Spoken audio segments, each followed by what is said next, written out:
o Light, tá? Light. O tal do Light, que é a maior baleia de Ethereum, ele vem acumulando Pax Gold, ó. Tanto que ele comprou 1,1 milhão de dólares, quase 2 milhões de dólares, para comprar 799 Pax Gold, que é o criptoativo lastreado em ouro físico mantido em fundo. Ele também comprou Chainlink justamente por conta daquela especulação que o Caio da Massa falou ontem para a gente no Domingão do Bitcão. Se você não assistiu ontem o Domingão do Bitcão, volte ao vídeo anterior, que o vídeo de ontem foi bem interessante. O Caio da Massa explicando sobre a atualização da Chainlink para que no futuro próximo a gente vai poder prover liquidez para a Chainlink para assegurar e dar segurança à rede de oráculos descentralizados, que hoje a Chainlink é o principal protocolo que traz informações do mundo externo e coloca e transfere esses dados para os dados on-chain. E esses dados on-chain eles são os responsáveis por tornar vários protocolos funcionais, como, por exemplo, Synthetix, Zave, entre vários outros aí, Near Protocol e assim por diante. Então, a Chainlink ela é um dos ativos ou um dos projetos, né, uma das startups mais importantes do mercado cripto já faz alguns anos aí, já faz uns 2, 3 anos, e agora ela vai ter uma evolução, principalmente junto com o desenvolvimento do Ethereum 2.0, que a primeira fase está para ser lançada ao longo desse ano.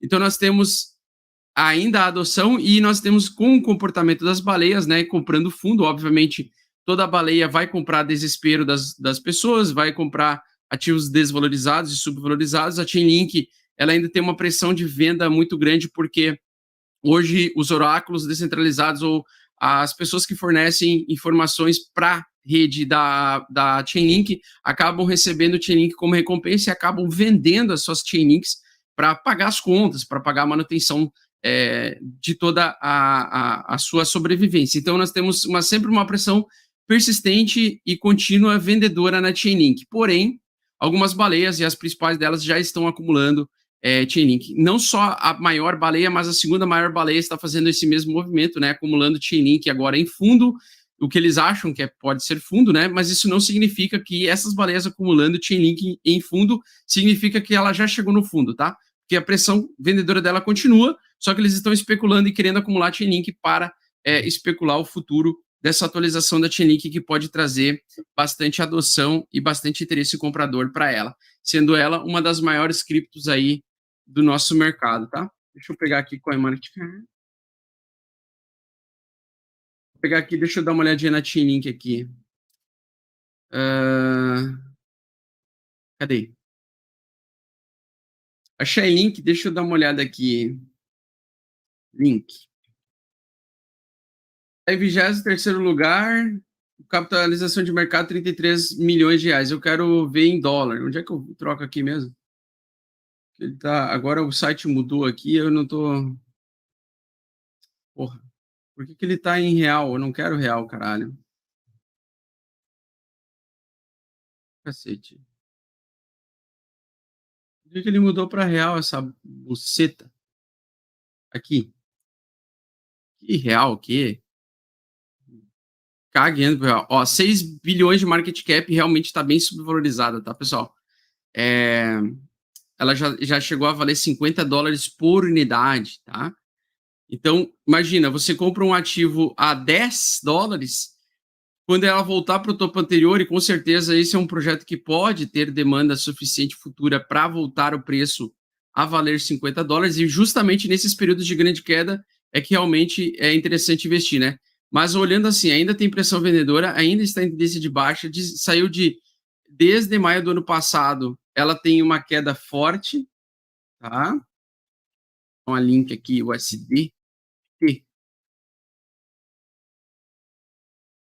Então, ela tem uma queda muito forte desde o ano passado, desde maio do ano passado. Já caiu 78% do valor. Eu acredito que vai dar para comprar ela com 90% de desvalorização, creio eu, tá? Apesar aí das baleias já estarem acumulando e comprando Chainlink. Eu acho que uns 84%, talvez a 8 dólares, né? Já vai ficar interessante a compra. Mas eu vou comprar o mais próximo possível da especulação antes dela começar, e quando o mercado também entrar num cenário mais saudável. Veja que a tendência de baixa dela, ela já está no seu próprio inverno individual há um bom tempo. Deixa eu só ver se ela está no mensal já em baixa. Sim, ela acabou esse mês de entrar em tendência de baixa mensal, tá? Então ela entrou em tendência de baixa mensal hoje, essa semana, esse mês, aliás, mês de fevereiro. Ela perdeu o fundo anterior e está fazendo uma barra, então, de manutenção em fundo anterior. Aqui significa que se ela se manter abaixo dos 14 mil dólares, significa que se ela se mantendo abaixo dos 14 mil dólares, ela permanece em bear market e evolui para o bear market mensal, tá? Como eu expliquei para vocês, por exemplo, o problema de você aguardar perder o mensal é porque você pode ter um derretimento de 80% do seu patrimônio. Por exemplo, aqui, ela perdeu 73%. Então, não adianta você, por exemplo, querer proteger o seu patrimônio de um derretimento grande olhando a tendência mensal. A tendência mensal ela é muito longa.